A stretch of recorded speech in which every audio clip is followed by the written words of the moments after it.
Good morning, good afternoon, or good evening, wherever you're joining us from around the world. Welcome to episode 59 of Web3 Warriors. Thanks for joining us, featuring Maxwell Step today, a prolific pixel artist and amazing NFT creator who I've been following in this space since I jumped into NFTs in early 2021. I look forward to really hearing about his creative process and his background. Welcome, Maxwell. How are you doing today? Thank you for having me. I'm doing great. Really happy to have this chat with you. Awesome. I'm happy to have you here. A fellow Canadian joining us from Montreal, Quebec, or just outside Montreal. So that's always nice to have a fellow Canadian here. We're definitely a global show. We've talked to people at all different corners of the world. So it's nice to be back home and talking to you here just on the East Coast. So yes, welcome everyone to Web3 Warriors. I'm David Krome, your host. I go by Krome in the metaverse. And today for episode 59, we'll be looking at another angle of the creator economy, as we always do on Web3 Warriors, and what's possible here on the blockchain in this new digital space. And specifically, we're looking at pixel art today. It is a very interesting genre of art, definitely like purely digital. It always speaks to me as someone who grew up with video games from the old Nintendo through the 90s, definitely a big gamer. And that's always been part of what appeals to me about pixel art. But I'm also curious about, maybe there's some other part of the origin story of pixel art that I don't really know about. And I also think it's a very interesting art form specifically for NFTs and for the blockchain space, because it is so purely digital and it does kind of have a bit of a gamer vibe it gives off. And so it seems, as we jump further into this digital space that we're going to be seeing more and more of it. And we definitely see a lot of popular pixel art in the NFT space and across Web3. So we're just going to really look at why that is, and maybe some of the inspirations behind Maxwell's pixel art specifically, which really just pops with really vibrant colors, a lot of really beautiful, diverse faces, and it's just really impressive to see. So I always like to see it. But is there more to pixel art than just gaming and nostalgia, So that's what we'll get into today. And we also have our metaverse spot at web3warriors.io. I want to invite anybody to go there, check it out, see some of the NFTs that we have on display. And you can also sign our guest book at that metaverse space for a chance to win an Avril 15 derivative wearable, which is a really cool helmet. Looks a lot like our PFP that we have on Twitter. I mean, you can wear that around in the Voxels metaverse. Shout out to Jagar, an amazing creator who built that for us and also has an amazing NFT. So go check out MetaVoxels on Twitter. Definitely mad love for Jagar, and he's very creative, and appreciate that wearable that he's contributed to our community. So without any other further ado, I think we're going to jump over to Maxwell and really get a little bit of his background and hear some of the inspirations behind this amazing pixel art that we've got on the screen here. So welcome, Maxwell. Thank you for joining. Maybe before we jump into your NFT collections, can you give us a little bit of background? Where do you come from? What inspired your art? And how did you get into Web3 specifically? Welcome. Thank you. So background, a little about me. I grew up drawing from ever since I remember. I watch cartoons, anime, and then I'll just take the pencil and paper, and then I'll start to copy what I would see. And so I've done that for the longest time. And then ever since I was a kid, I was like, I'm going to just be an artist. I'm just going to be an artist. And that's what I want to do. I just want to do anything creative. And so I was lucky that I didn't have much pressure to no, don't do art or, do something else type of thing. And so, I think that helped to nurture my creative side as well. Nice. Growing up. Nice. It's good and then, when you have that encouragement, right? Exactly. And so, I lost my parents pretty young. And so when that happened, I kind of lost a little bit of touch with being creative and artistic. But the same year, I think it was 2009 was the year I lost my mom. I was put into this teens program. It was called a leadership program, summer program. Had a lot of teens that had troubles at home, and a lot of people from foster home or group homes and that type of thing. And then there was the coordinator there that was she just looked at us and she's like, everybody has a talent. It doesn't matter what you think. Everybody has a talent and everybody's good at something. And if you're good at something, just do it to the utmost and see where it brings you. And so she kind of pushed that, encouragement back into me. And I'm like, yo, I could draw, so let me push that. And then I started really, what I started doing was drawing and designing t-shirts. And I was super into doing that. And so I did that for the longest while. And then I entered into, when I went to Cégep, I went into illustration and design. So I continued to just, hone my skills with drawing because I didn't have access to like Photoshop and all of these things. Okay. I only had that when I was like older, like I think around 17, 18. And that's when I like discovered this, digital art form outside of just like, the physical art form. And so I would be doing both at the same time, where I'm doing like, paintings and so on, but then I'm also like learning how to do digital art. And then fast forward, when I graduated, I just dove into like, doing t-shirt designs. I was just like tunnel vision. I want to do this. So I started like a clothing line at the time when I graduated. Nice. And then I was doing that. I was like selling t-shirts. And then I was working for this company that actually, designed merchandise for bands around like US and Canada. So that really pushed me to like in the graphic design world, where now I'm like, getting those types of graphic design skills. Then from there, I went and got a job just designing t-shirts for like, Walmart, Winners, Wow. Ardennes. I did some stuff for Fashion Nova as well in the beginning when they had just like started doing men's clothes.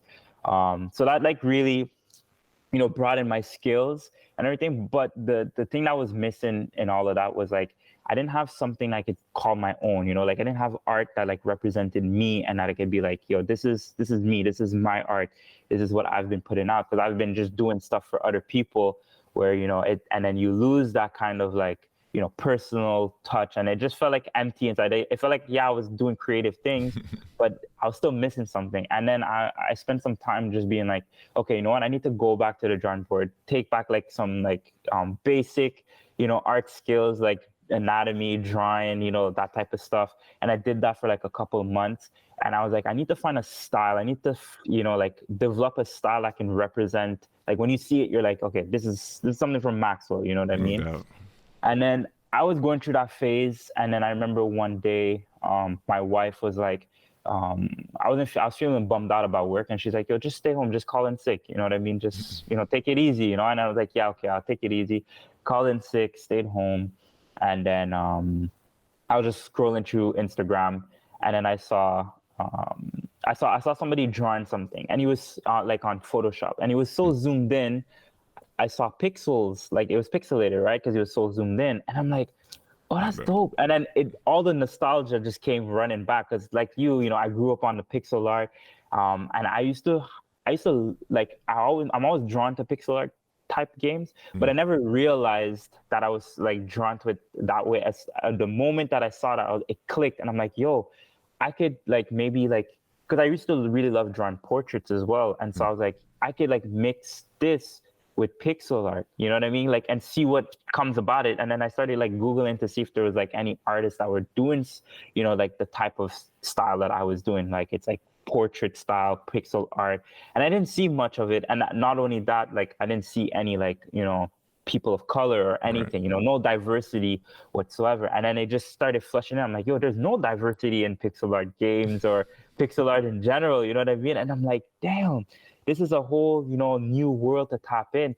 And so then the next day I went to work. I went into work early, went on the computer, and then I started drawing like my first portrait in pixel art just to test it out to see if I can actually do this, if it's gonna give the result that I wanted. And then I did the first drawing, I looked at it, I'm like, yo, this is it. And then I just knew. And then every day I was just like pushing it out. I think this was like, I believe this was 2019. This was 2019. So this was 2019 that I started doing pixel art. So yeah, 2019 I started in the summer of 2019 I started doing pixel art, and then I never turned back and I continued doing it.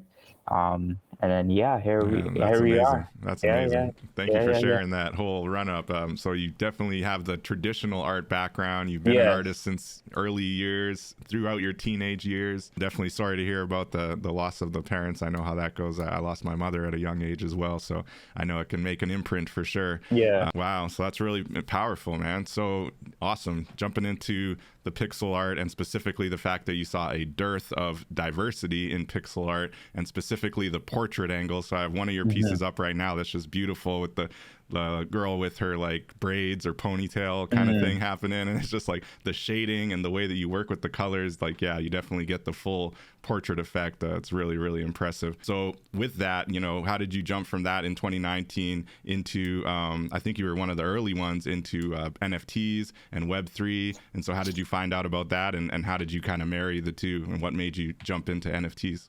Yeah, so what was happening, so like I said, 2019 I started a pixel art, and so I was just like posting heavily on Instagram. I was like posting every day. I would be posting on Instagram you know, my pixel art portraits. And then COVID came in 2020. And then, you know, stuff started to, everything was weird, right, in the world, we all know. And then on social media as well, things were like, you know, I was seeing that, like, you know, Instagram, I wasn't getting the same reach, you know, the algorithms and so on. And I'm like, and then also I was like looking to like, I didn't have like a community built, right? I saw a lot of pixel artists, but it was harder. You don't really find like communities around like art on Instagram. And so I was like, you know what, let me see what's on Twitter. You know what I mean? Let me see, you know, let me go see Twitter. And then I saw like a whole community of like pixel artists on Twitter. And there's already some that I followed on Instagram and that followed me. And so then I just tapped into Twitter, and I was like, okay, let me just start posting on Twitter, try to build up, you know, a community around that, because it'll be easier to like, you know, talk with people, interact, and like, you know, build a community around the art. And then also it's easier to like interact with other artists in the pixel art community. And then I did that for a couple months. And then I noticed that because my pixel art is so different from what is like really like in the pixel art community, because it's games, right? It's you know, it's like a lot of these like games, indie games type style and so on. So I wasn't getting the same, like, you know, I wasn't getting that type of like love, let's say, or inclusion within the pixel art community. But I didn't care, you know, I'm just here to share the art and inspire whoever. And then, you know, it's not going to stop me from doing the art regardless. And then I saw like an artist post, like it was a pixel, actually, no, I saw a digital artist. She does like digital paintings. She posted that she sold like some artwork online. And I was like, what the heck? Like, how does she, you know, sell this digital piece? Yeah. And then as I'm like, you know, going down the rabbit hole, I see that she has like a super rare account. I'm like, what is super rare? And then I'm seeing like, she just sold this for this and this. I'm like, what is going on? Like, what is this? You know what I'm saying? Mind blown. Yeah. And then I see another pixel artist that I was like in contact with that, you know, I've spoken to a bit of times, and he had like more of a bigger following and so on. And then I saw he as well just like tweeted, just sold this piece for like 2,000 something, you know. And then I was like, holy, like he's selling like, you know, his art, you know what I mean? And note that I was selling art, but like through commissions, right? So like I was posting, and then I'll get people to reach out, be like, hey, I want to commission you and so on. But then I saw a whole new world where I was like, this is just like the traditional world where you just like, you know, sell your art to like a collector. And then I'm going down the rabbit hole of what is an NFT? What is this? Checking out like, you know, like I've heard of crypto from like years back, but then I never dove into it. But then I'm seeing this like whole new potential of like, you know, I'm like, hey, I'm already posting my stuff on Instagram for free. You know what I mean? No doubt. And then I'm like, why not try my hand at like seeing if I can, you know, sell it, you know, at the same time and you know, create a stream of income that way. And so that's what happened. I just spent like, I think like 2 days just like digging deep. It was like, I think around like October, November of 2020. And then I saw like, yeah, there's like no information about NFTs. I went on YouTube. There was like maybe like 1 or 2 videos.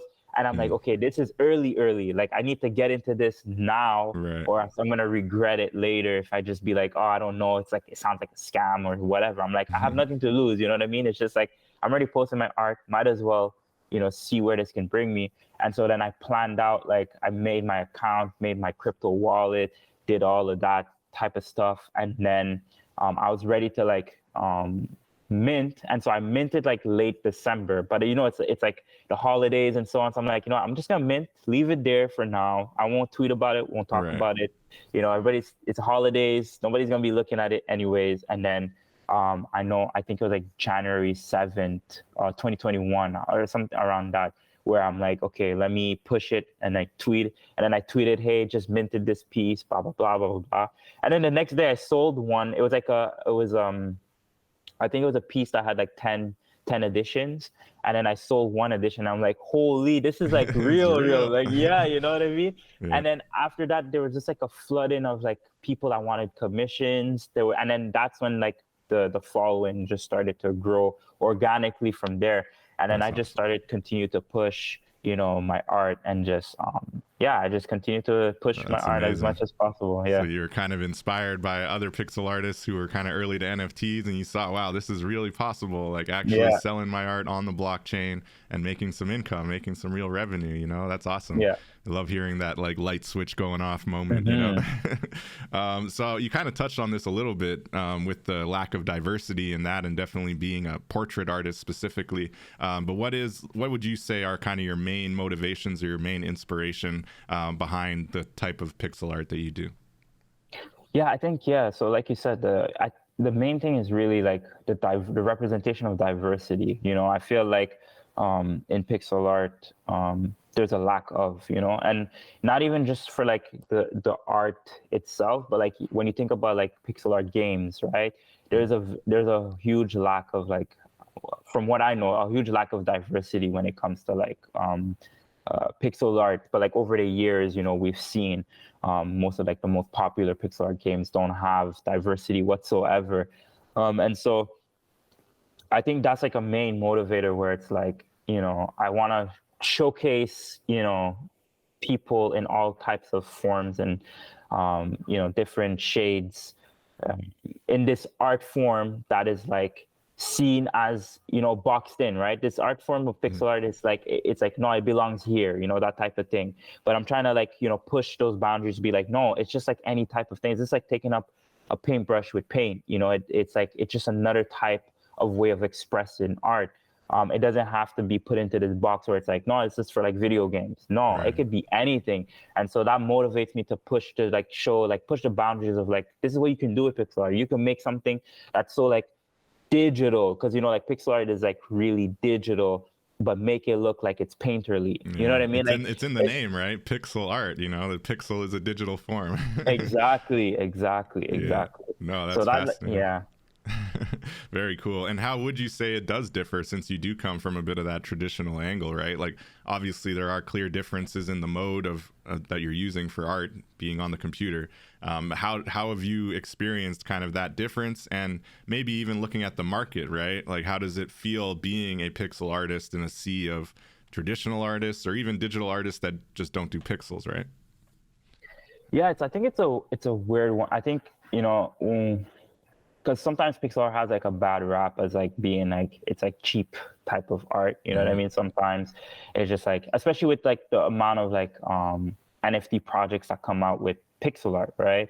You know, people feel like it's just like, I've seen people tweet about it, you know, talk about it, be like, they don't understand, like pixel art is not like art. It's just like, you know, it's put together so quickly, and then it's like, so I feel like the battle is, you know, mainly just showing that no, it does take time.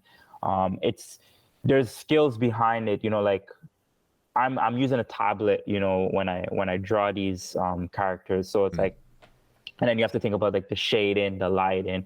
So these traditional things that, you know, like you learn apply the same way when I'm doing like the type of art that I'm doing. But even like just general like pixel art, like the more, you know, game pixel art, it still has, you need those skills too as well, you know what I mean? You need those skills. You need to know about lighting, shading, you know, the types of colors that you're using. And so all of these apply the same way that it applies in the traditional world, that it applies in the like digital, more painting world. The same applies for pixel art as well.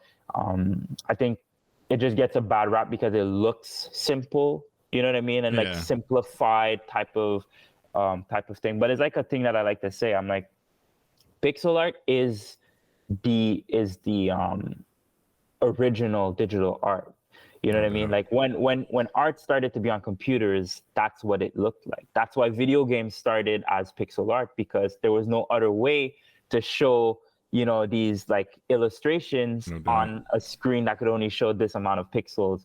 And so pixel art is like the original digital art. And even every digital art now, when you zoom in, it's pixels, whether it's 3D, whether it's because it's on a screen. That's and true. So pixel art is everything that you see is pixel art. The only difference is that some people choose to showcase the squares and some people don't, you know what I mean? Right. And I think that's all it is. And I think, as much as pixel art gets that, like, sometimes that bad rep, you can't deny that it's the OG of digital art. That's what started digital art. From, if there wasn't pixel art, there wouldn't be digital art. That's it. And so, people forget that. And so I think it's like, I feel good knowing that I'm using such a it's an old art form, but new, you know what I mean? At the same time, but it's old. And then using it in this way that it's like, no, the same thing applies. The way that I do it, it looks like a painting. And it kind of like mixes your brain up that you're not like sure. It's like, oh, this is pixel art. You know what I mean? Like that kind of moment where you're like, do the double take. Like, yeah, what? you got to do the double take. Exactly. And so it's just to show that, no, this is pixel art. And it's like, it gives you that same vibe as like if it was just a painting or so on. So yeah. No doubt. That's amazing. The OG of digital art and the core of digital art, to your point, right? It all comes down to pixels ultimately. So that's amazing. On your point about the turnaround time, how long would you say on average, like, one of these pieces takes you to pull together? Obviously it depends on what it is, but on average, what do you think, like, the average turnaround time? Yeah, I think it depends for sure. That we all know. Yeah, I think some of these portraits, like if it's not much details, usually like I take like 2 hours, maybe an hour to 2 hours on it. When it's more like, conceptualized pieces, or there's different characters, or I make it like, I make the canvas way bigger, so there's more pixels in it, then that can take me like, a good 6-7 hours that I'll stretch out over the week or so on, that I'd be working on, and so on. Yeah. And then and then sometimes, there's like concepts that you want to pull out and then it just doesn't work, and then you kind of like go back and restart and so on. And then also if I'm like adding animation to it, then it takes longer as well. No doubt. So I'd say around that, like if it's simple, like a 1 hour to 2 hour type thing. If it's more complicated, I'm looking at like 6-7 hours. Nice. That's cool.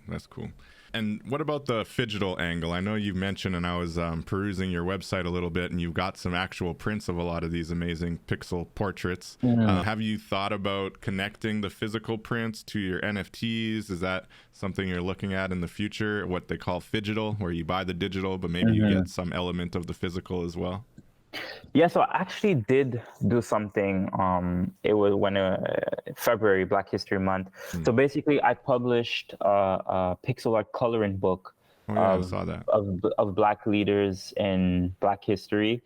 And so it's like simplified pixel portraits of Black leaders in history, and then it's pixel art form, so like you color by number kind of thing, and then after you would get the final pixel art piece after you colored in all the colors and so on. And so all of these portraits, I made them into like a digital NFT collection. And then like each collector that collects one of the pieces then gets a signed copy of the coloring book. So I did try to mix that. I didn't sell any of the NFTs so far, but I'm not too worried about that. Oh, they're really cute. I'm just looking through them now. I missed these during Black History Month, but it's really cool, man. That's really cool. And I can see how it could be fun for kids too. So exactly. If you ordered one of these, you would get a book of all of them, or would you get like a copy of the one that you ordered? No, you would get a book of all of them basically. Oh, wow. So in the book, it has all of the characters in them. It's on Amazon. It's on a link. I think it's on my website as well, and so on. But so that's basically it. So like you have all the characters inside, and then you have like in the facts, like the bio, like small facts that are easily readable, that go with the piece and so on. And then you could like even cut it out if you wanted to, frame. And it's good for like not too young kids, but like it's good for young and adults because it's like a fun way of just like, you know, color by number, kind of like puzzle type of vibe. So that's dope, man. That's super creative. Congrats. That's thanks, really cool, man. thanks. Yeah, that's really cool. Awesome. I'm gonna have to grab one of those for my boy. He likes coloring. He's just turning 5 actually on Monday. Shout out to Nathaniel. He's got his birthday weekend this weekend. But nice, this is really cool, man. Yeah, you're ahead of the game then. You got the fidgetals down pat for sure. And you mentioned that you were into fashion as well. I didn't know that you had that background as well. Are you looking at the digital fashion, the whole new wearable kind of craze, and the idea of selling what could be physical merch in the metaverse as like digital merch? Is that something you're interested in or looking at? I never thought of it, to be honest. It's but that's a good idea because I've had such an extensive background in it, and I still do commissions of like t-shirt design. Sometimes I get reached out by like, you know, some t-shirt companies or, you know, fashion companies to like, you know, they commission me for some t-shirt design. So I'm still doing that still. And so that I never thought of mixing that into the digital world as wearables, but that's a really good idea. I think I'll definitely look into that Cool. as well. Yeah, definitely. That's what we like to do on Web3 Warriors too. We stoke that inspiration, you know, maybe see what we can come to. So I do want to ask you a little bit about the glitches as well. I'm a big fan of the glitches. I really loved the art when they first dropped. I know they've gone through crazy peaks and valleys as far as the floor price, but it's very interesting just as a collection, right? How did you get involved with it, and maybe just give us a little bit of background on this glitches NFT project if you could? Yeah, so definitely. So yeah, funny thing is that so I remember one I think it's a person on Twitter, they had like DM'd me and they're like, yo, because this was like right around the craze of like the PFPs and so on. Yeah. And this person was like, yo, you should do like, it would be so cool to have like a collection of like your pixel art portraits, but like a PFP project and so on. I was like, yeah, that sounds dope, but I wasn't sure at the time. I'm like, I don't know, you know, like I don't even know how to go about it and do this whole thing. And you know, I just want to focus on one thing at a time and so on. And then I think like a couple like months after, Daniel, this guy, he reached out. He had like a huge following in the NFT space, and he was like looking for pixel artists. He wanted to start a project. He reached out to a few, reached out to me, and then he came. He's like, I want us to do a pixel, like, you know, project that's like around diversity and inclusion and so on. And I'm like, oh, this is like perfectly up my alley, because that's like what my art is focusing on in the pixel art world, you know, trying to like showcase that. And then as we like started to discuss about it and everything, I was like, he's like, we wanted me to be the artist for it. And I was like, I was super down and so on. And like, I had like, you know, green light to just, you know, do my thing, right? Essentially. And so this is the perfect way to like do it, like bring that like diversity and inclusion and true pixel art, like in my style, but like in a more, you know, simplified style. As you've seen, the glitches are more simplified than my usual portraits. And then, yeah, that's how it came to be. And I was super stoked about it. And I'm like, this is going to be a change compared to like all the other projects that, you know, didn't have that aspect towards it, where, you know, we're just focused on just, you know, the diversity, focused on the different traits of humans that make us diverse, but at the same time, all the same. So that's what it came to be. Like you said, there's been, you know, ups and downs. You know, right now I'm like, I don't know if you know, but I did like some art for like a V2 because there was some trouble of getting like the contract over and all of these things. So there's like all of that. And so it's kind of like I don't have the like keys or anything to like do anything with the Glitches V1. And so that was my idea of doing the Glitches V2, so I can take, you know, the people from V1 and bring them over to the V2, so that way I have more control. And then I'm currently just like in talks with this like NFT, I don't know how to call them, but like they're a group, they're like doing like incubations with artists in like Japan and so on. Wow. And so I'm in contact with somebody there, and we're trying to build out like the brand properly for V2. So like I have like a deck that I did of like, you know, the brand identity for V2 and so on. And so I'm going to be sharing that with the community pretty soon.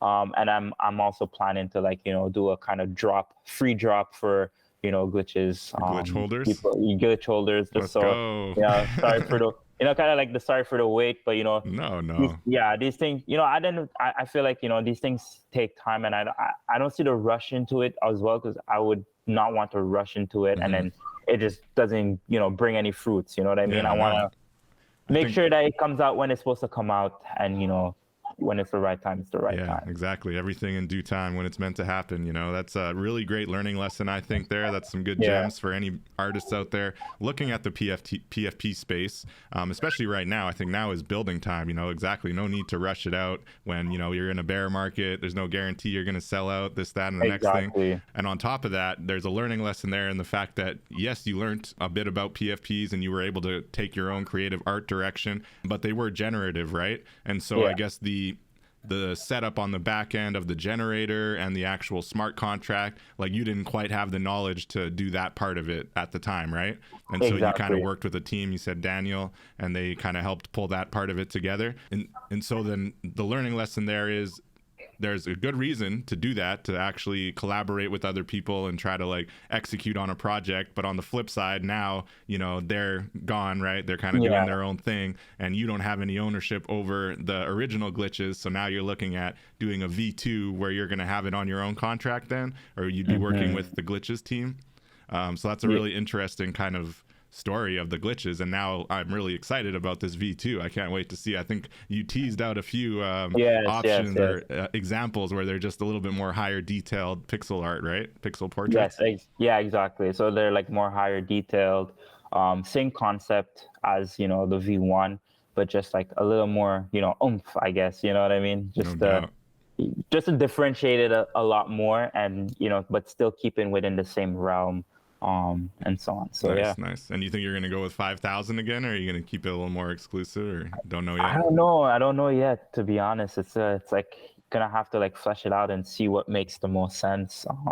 For sure, that's gonna have to be a minimum, just so people that have had already can transfer over. Exactly. So with that, but we'll see. Yeah, no, that's amazing. That's really exciting. I can't wait to see it. And the floor on this is actually pretty thin. So the floor price looks low, but all it takes is maybe like 10 purchases and you're back up in like 0.01, 0.02. It's pretty interesting. Yeah. It's a really cool project, man. And thanks for sharing that background, a little bit of alpha. We can look forward to the Glitches V2 2.0. Is there anything else kind of on your radar for 2023 as far as big goals, big plans? You dropped that coloring book. It's really cool. Do you have any kind of big ambitious goals you're trying to hit this year? Yeah, so one that is this year is I'm trying to do a lot more like physical stuff. So like I said, I have a traditional art background and so on. And I started like doing a few like abstract pixel art pieces, but these pixel art pieces that are abstract, I'm trying to like do paintings of them, and then see how that goes. So I want to just paint, you know what I mean? Just paint. And by doing it abstract, it puts less pressure onto like what I'm actually making, but just, it's like free for all, just like letting go of that creativity. So I want to be doing that. And then I want to be like setting up like an Etsy shop, because I have like some cool like lapel pins and like sticker ideas that I want to get out as well. And then start doing that, just like physical. Like my motto is always like, just do it. You know what I mean? Just do it, see where it brings you. Just like the coloring book, I'm like, had the idea, just do it, execute on it, let it live, and then whatever happens. Yeah, I dig that. That's awesome, man. It's really impressive, actually. Just do the creative thing for the sake of the creative thing, and then hope that your collectors or your fan base resonates with it. And maybe they don't see it right away. Maybe it doesn't sell as much as you're hoping in the short term, but there's still that potential long term wise, right? Exactly. And that's the other good thing about NFTs. It's immutable. Everything can happen in due course. Like I've seen a lot of these stories on Twitter where someone was getting a little frustrated, not selling an NFT for 3 months months, 6 months, and then they sell one for 1 ETH, and all of a sudden it's like, oh, this is amazing, you know, and they're Yeah, just exactly. super excited. So anything can happen, you know, and that's definitely a way it goes. So looking at the pixel art inspirations, and you mentioned that you were kind of had a little bit of that video game background as well. Do you have any plans yourself for the metaverse? Do you have like a gallery in the metaverse, or any kind of plans to have your own space where maybe your pixel art is on the walls and is, you know, kind of thematic kind of promotion of your work? Have you thought about that? Yeah, I think I've done that on Cyber. I'd have to like I'd have to put the link in my links to like access it. But I do believe I've put some artwork up in like on Cyber, like in a little gallery space there. So I've done that already in a virtual space. But yeah, I think going for like future wise, it would be cool to have you know, some kind of like more grander, you know, digital exhibition and like slash maybe physical at the same time type of thing. I think that'd be really cool.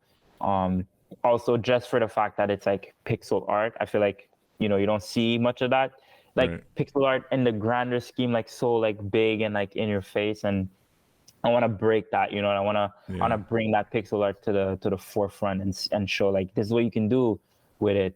This is how it could look, you know. It's like you may think it's not as like fancy as like, you know, maybe a digital painting or a traditional painting, but it can be if it's done, you know, in a certain way. So yeah, for sure. yeah. And the detail is just like really, it's head turning, you know. And I can imagine you're walking around in the metaverse and you're seeing all these regular kind of typical art pieces, which is still cool, but then you see this like space that's just decked out in all these pixel portraits, and it'll definitely make your head turn. So hopefully we'll see that in the future. I've noticed you're definitely, you just mentioned it, right? Even working with Etsy, some kind of Web2 platforms. But you've also, you know, dabbled in Zora. You've done a little bit of stuff on, was it Telly? I believe you have the NFT gateway as well, right? So what's your thoughts on kind of the different, or Nifty gateway, the different platforms and the different kind of marketplaces that are, I wouldn't say they're necessarily even competing with each other, but some have advantages over others. Do you have a preference, I guess, is my question, and what inspires you to be so kind of spread out across different marketplaces? Yeah, so I don't have a preference. I mean, maybe I do have a preference. I think in the beginning when I started, I only started on Rarible. And Rarible is where I made like a lot of sales on Rarible, where I'll just like push out editions and so on in the early days. And then I remember like early 2021, I think it was around like March, I got onto Foundation. And then Foundation has been good for like my, you know, one of ones and like at a higher price. And then I would just use Rarible and Foundation for like the longest while, where I'm kind of like doing editions on Rarible. And so at like lower price points, and then Foundation, I'd only put like art pieces that are just singular that I want to sell for like a certain price. And so I use them both for like different reasons. I felt like it worked really well for me during that year, 2021. And then, you know, Nifty Gateway was kind of like, they were doing like a partnership with like just a few artists, because they were launching, like having artists on their platform. And so they reached out to me. So that was more of like an exclusive thing, where I got like early access, and then they wanted me to put my artwork on their site to like sell and so on. So that was more of like a partnership. Same thing with Telly as well. It was same thing as like you know, how it happened with Nifties. And so Nifties and Telly were like these like partnerships type of things. And then Zora and all of these other, I think it was Zora's the only other one, I believe. It's kind of just like me experimenting to see, you know, if, you know, because I feel like I have nothing to lose, you know what I mean? I put it on one platform, you never know. It could, you know, and see what works out best for you, you know. So that's mainly it. If I do have a preference now, no. Right now, I just like, maybe I do have a slight preference. I kind of like release on manifolds now. I just do my own contract. Yeah, you get the custom contract. Yeah, I get the custom contracts, and then I just like list to sale on Foundation, essentially. Nice. For now. Yeah. And you have any thoughts around OpenSea? You seem to be partial to Rarible, even when it was kind of Rarible and OpenSea leading the way for the the bigger open markets, there are obviously more exclusive ones like Super Rare, and even Foundation, I think, was exclusive. But what are your thoughts on OpenSea, and like, is there a reason you kind of stay away from necessarily using that as a primary market? I don't know what it was, but in the beginning, I think because Rarible was working so well, I think I just didn't bother too much with OpenSea, and then I felt like OpenSea was too saturated. Right. I think in the beginning when I was looking, because I saw people doing stuff on OpenSea, and I'm like, oh, maybe I should try it, but then it just looked too saturated, and I was like, I don't know. Rarible is already working for me. People know where to go get those editions on Rarible already. Maybe I don't need to use OpenSea. They already can, get it on Rarible. And so I just stuck to Rarible in that way and never went to OpenSea. And because it has been working for so long, and then because it's so saturated as well, I'm like, you know what, it's okay. I can just continue this way. I think Rarible now works less good for me, like in the last year or so. I haven't done the same, but I mean the whole NFT space is completely different, you know what I mean? So Rarible does seem like it's been weird. It kind of got maybe diluted, would be the word for that as well. Exactly. I know they spread out to include Tezos on there as well, which might have impacted it. It's interesting though, the way that the different marketplaces kind of position them, and you have done really well on Rarible. That's kind of where I found your pieces originally, especially that CMYK piece. I really love that piece. I remember just the way the colors pop on it. I remember just it really caught my eye, man. It's really amazing. Have you thought about other blockchains at all? Have you dabbled in Tezos or Solana, or are you definitely just more comfortable on Ethereum?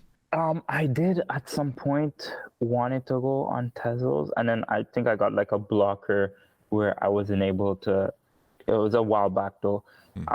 I think I had a blocker. I can't remember what the blocker was, and then after I just kind of put it to rest and then didn't go back to it.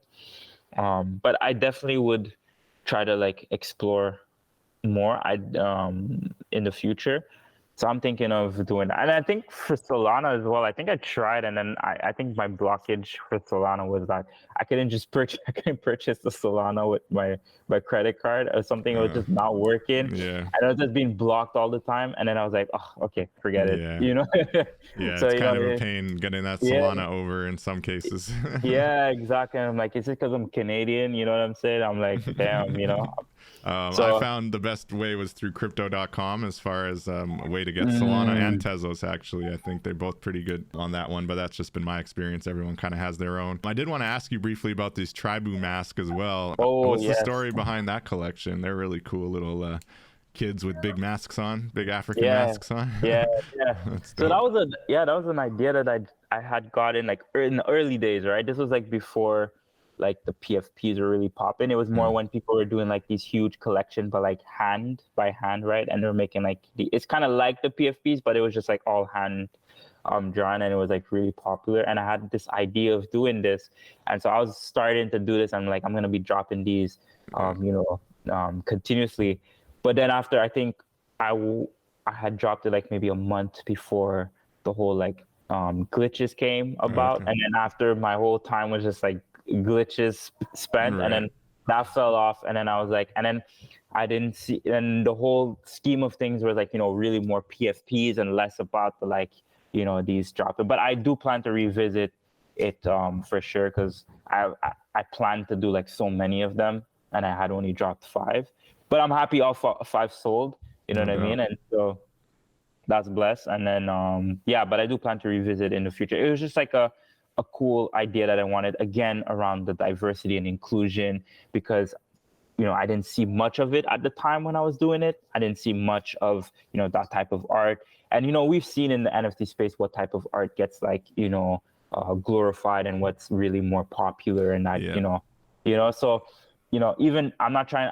I'm still sticking to my lane, and then at some point it's gonna be recognized, and whoever wants to collect will collect. At the end of the day, that's how I feel. It's just the time will come.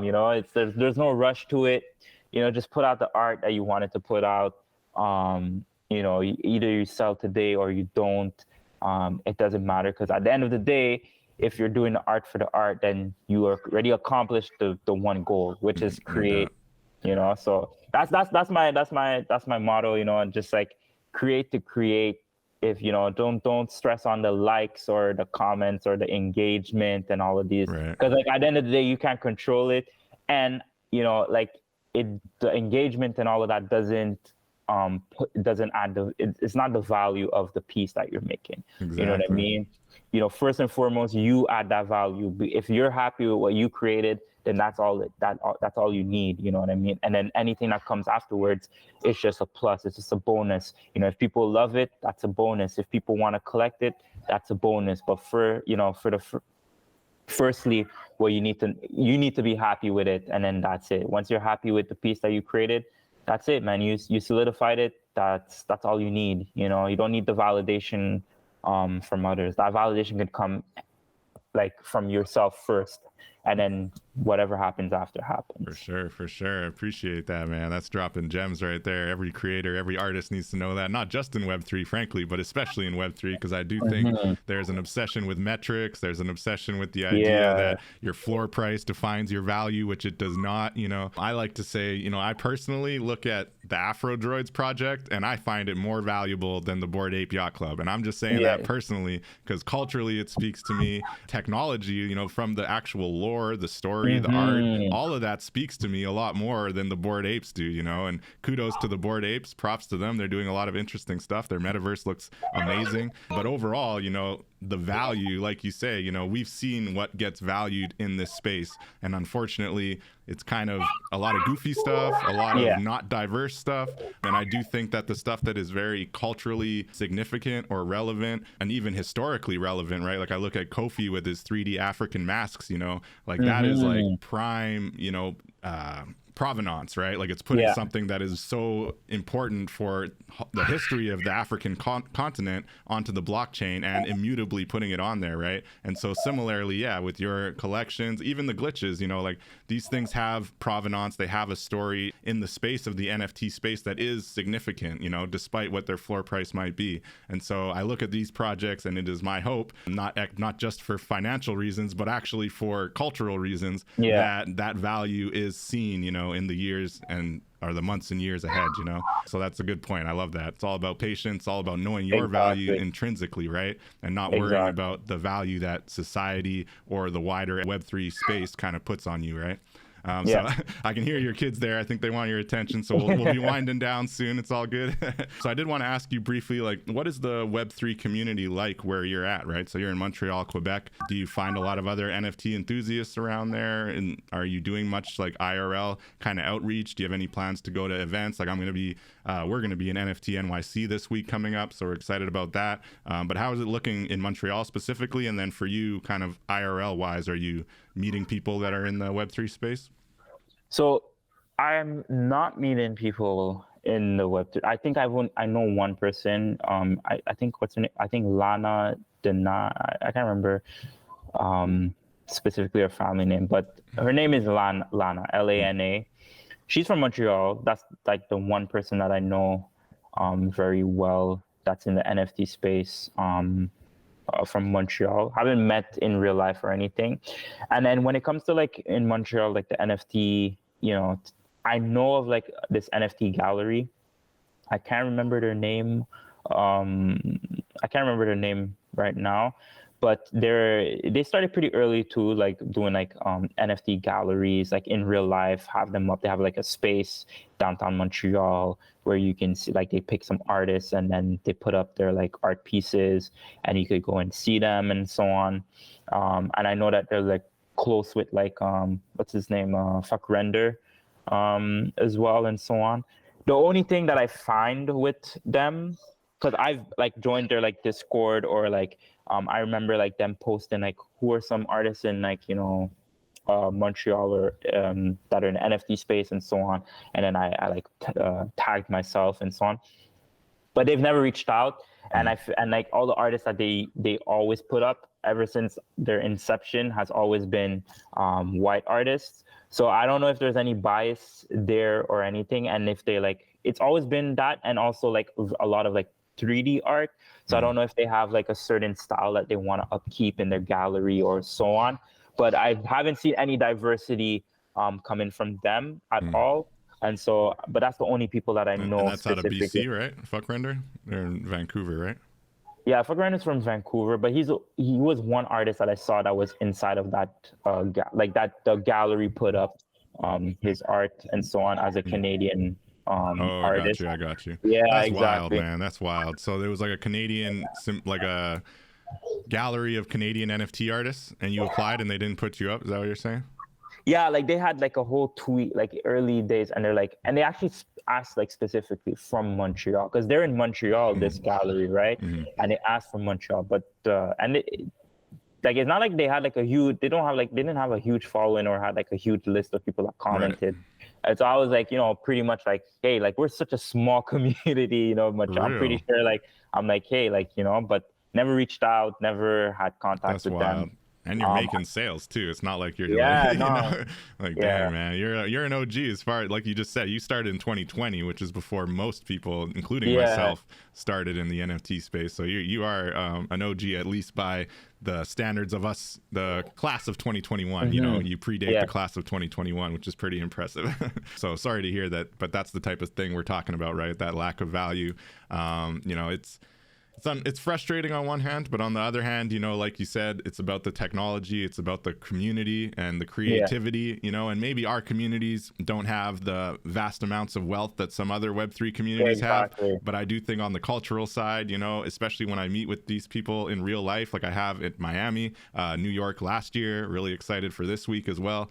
That's when it really becomes real. And you see that like all of the floor price, all of the thousands of people on Twitter or Instagram, all this stuff, all of the views on YouTube, like none of that really matters when you're meeting these people like face to face, and who's actually there in person having fun and kind of pushing the culture forward. And generally it's us, Exactly.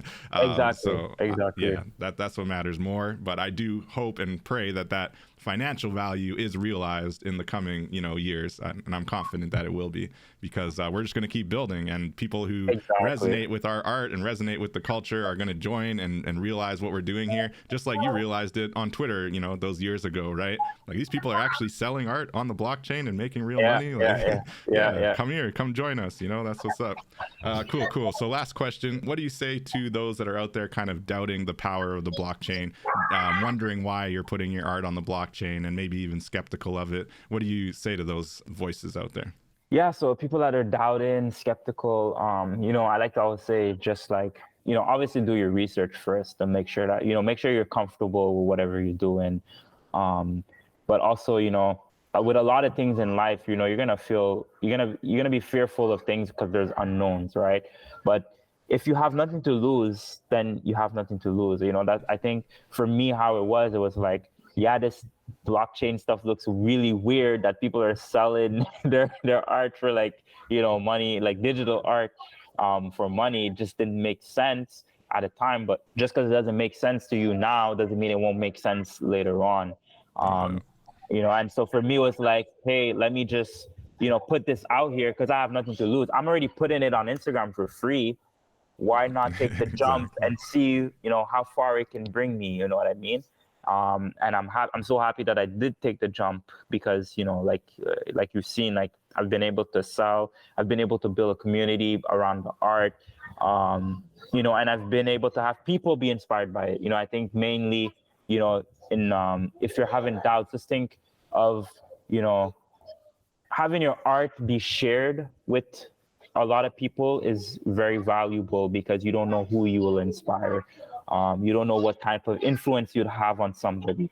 Like it just takes that one person to see it, and then that will make the difference. You know what I mean? And it also, like, if you inspire one person, that's enough, because that person is gonna then now inspire others afterwards, and it's gonna just be a domino effect.